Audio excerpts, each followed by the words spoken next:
O Senhor esteja convosco.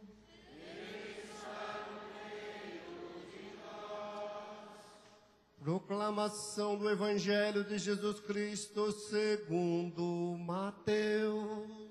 Glória a vós, Senhor.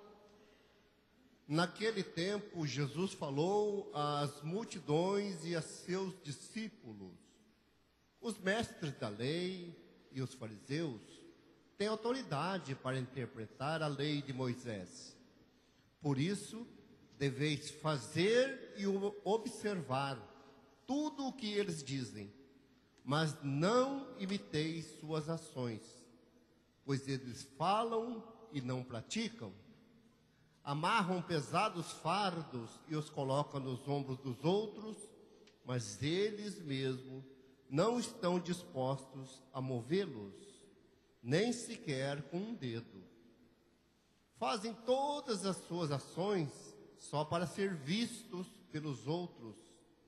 Eles usam faixas largas, com trechos da Escritura na testa e nos braços, e põem na roupa longas franjas.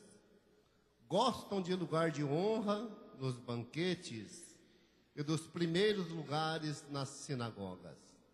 Gostam de ser cumprimentados nas praças públicas e de ser chamado de mestre. Quanto a vós, nunca vos deixeis chamar de mestre, pois um só é o vosso mestre, e todos vós sois irmãos. Na terra, não chameis a ninguém de pai, pois um só é o vosso Pai, aquele que está nos céus.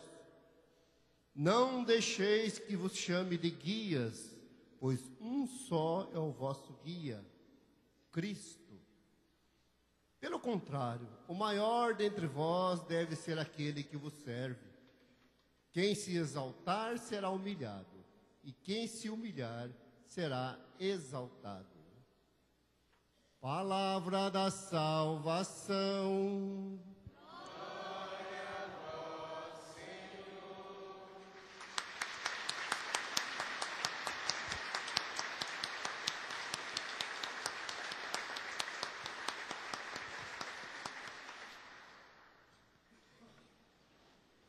Pela palavra do Santo Evangelho, sejam perdoados os nossos pecados. Antes de começarmos a reflexão sobre as leituras, sobre a liturgia da palavra, uma compreensão importante para nós sobre o profeta. O profeta ou profetismo, ele tem duas dimensões importantíssimas. Quais são essas dimensões? Anunciar e denunciar. Isso os profetas do Antigo Testamento, o próprio Jesus, grande profeta do Pai, e também nos dias de hoje, cada pessoa batizada é profeta, e por isso mesmo tem essa grande missão de anunciar e denunciar.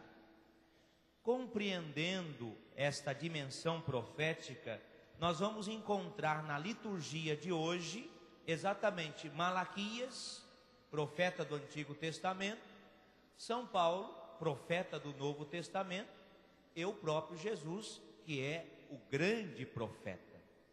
Nessas leituras aparece denúncia e aparece também anúncio. Tomando a primeira leitura, a profecia de Malaquias, o que nós temos nessa leitura é uma grande denúncia que o profeta faz há 480 anos antes de Jesus Cristo. Muito tempo. O templo de Jerusalém, naquela época, um pouquinho antes do profeta Malaquias, ele foi destruído completamente. O templo de Jerusalém era o lugar mais importante naquela época.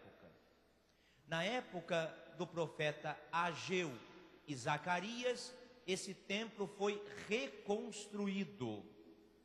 Só que no tempo do profeta Malaquias, 480 anos antes de Jesus Cristo, há um grande problema, e um problema religioso. O profeta Malaquias, ele vai denunciar a quem? Ele vai denunciar os sacerdotes levitas. Eles não estão cumprindo com a sua função, com a sua obrigação. O texto bíblico diz assim: vós, porém, vos afastastes do reto caminho, e fostes para muitos, na observância, pedra de tropeço. Ou seja, não estão conduzindo o povo até Deus. A função maior do sacerdote levita no templo e na vida religiosa era conduzir as pessoas até Deus. E eles não estavam cumprindo a sua missão. Como pegar um texto há 480 anos antes de Jesus Cristo e fazer com que esse texto seja tão atual para nós, nessa manhã de domingo? Como é que esse texto se aplica a nós nesta manhã de domingo?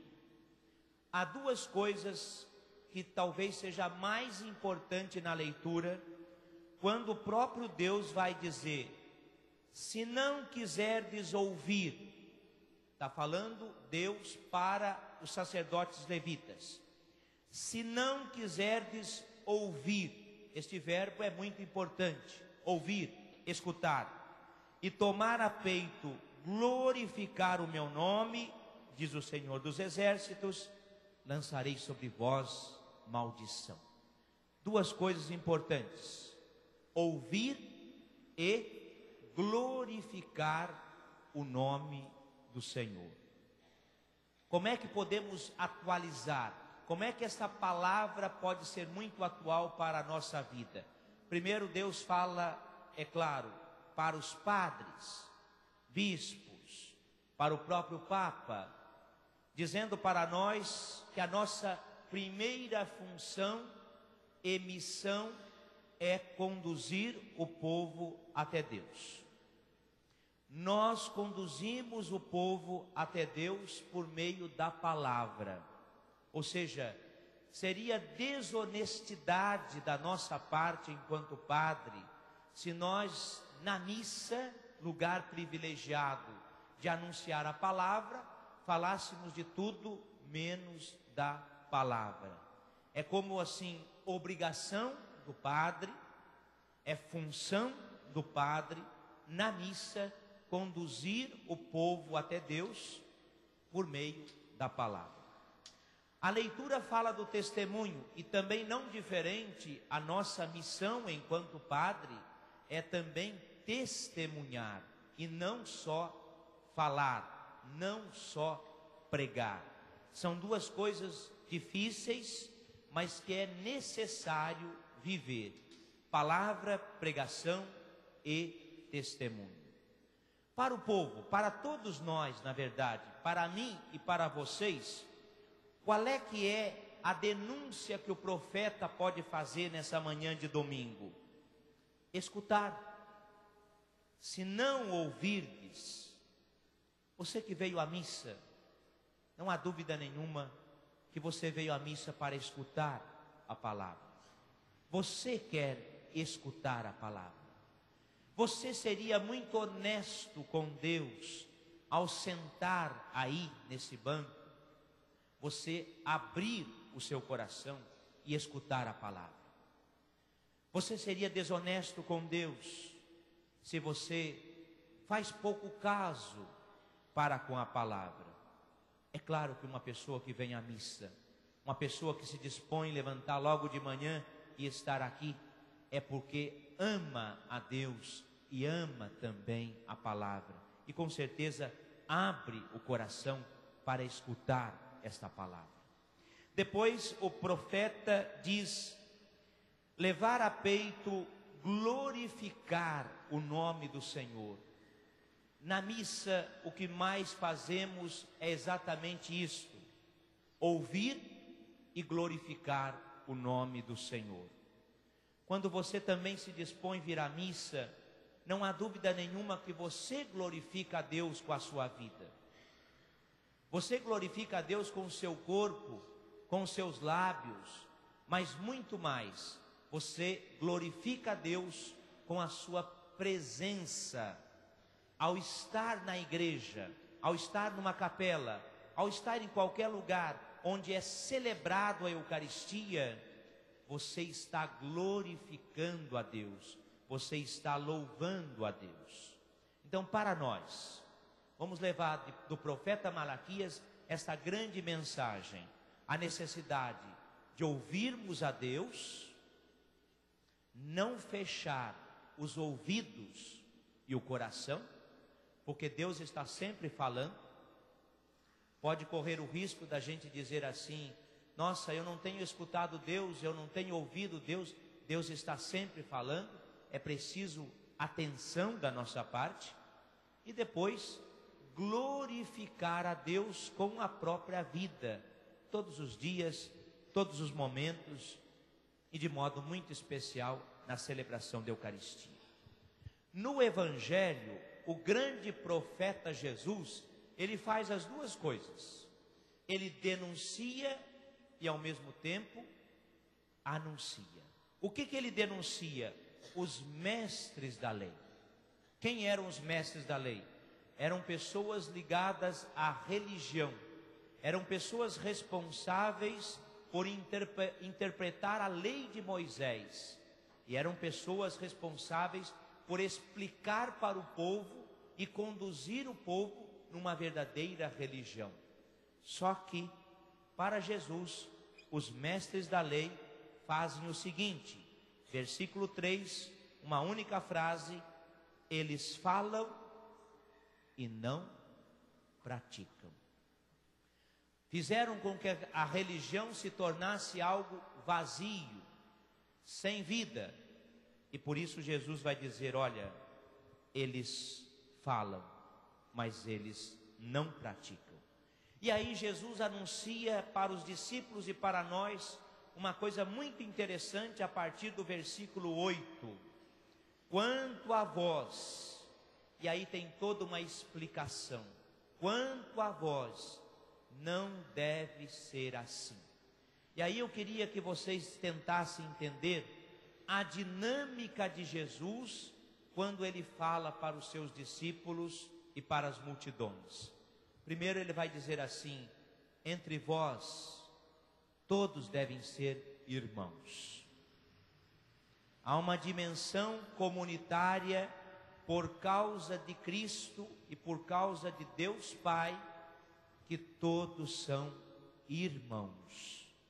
Ele coloca no centro a Trindade, Pai, o Filho, não cita o Espírito Santo, mas se existe presença do Pai e do Filho, é lógico que o Espírito Santo está presente. Ele coloca no centro a Trindade, e logo depois ele vai dizer assim: sirvam com humildade, sirvam com generosidade. A dinâmica de Jesus nesse Evangelho, eu diria para vocês que é perfeita, é bonita, é assim, é de uma profundidade sem tamanho. Primeiro, irmãos, somos todos irmãos. No centro está a Trindade. E se você quer viver bem essa felicidade de irmãos, sirvam com liberdade e com humildade.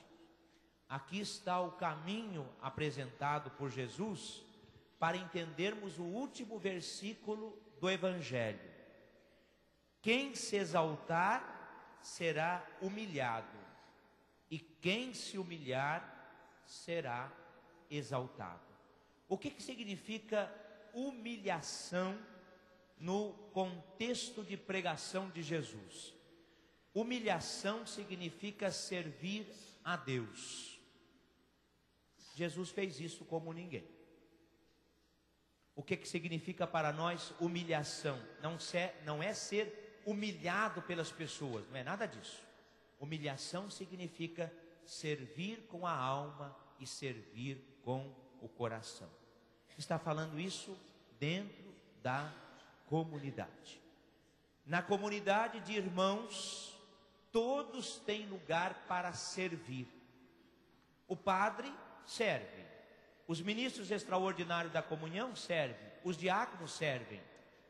Todo o povo de Deus sempre tem um lugar a servir. Vocês querem ver um exemplo bonito de serviço que sempre passa despercebido? A oração. Quando você reza pela igreja, você serve a Deus na oração. Então ninguém está excluído de servir. Porém, segundo Jesus, esse serviço deve ser feito na humildade. E aí, para concluir, em alguns momentos da nossa vida é preciso olhar para o crucificado. Vamos entender um pouco mais o que Jesus pede, o que Jesus quer, se nós olharmos para o crucificado. E aí vamos entender: quem se exaltar será humilhado, e quem se humilhar será exaltado. Louvado seja nosso Senhor Jesus Cristo. Creio em Deus Pai Todo-Poderoso, Criador do céu e da terra,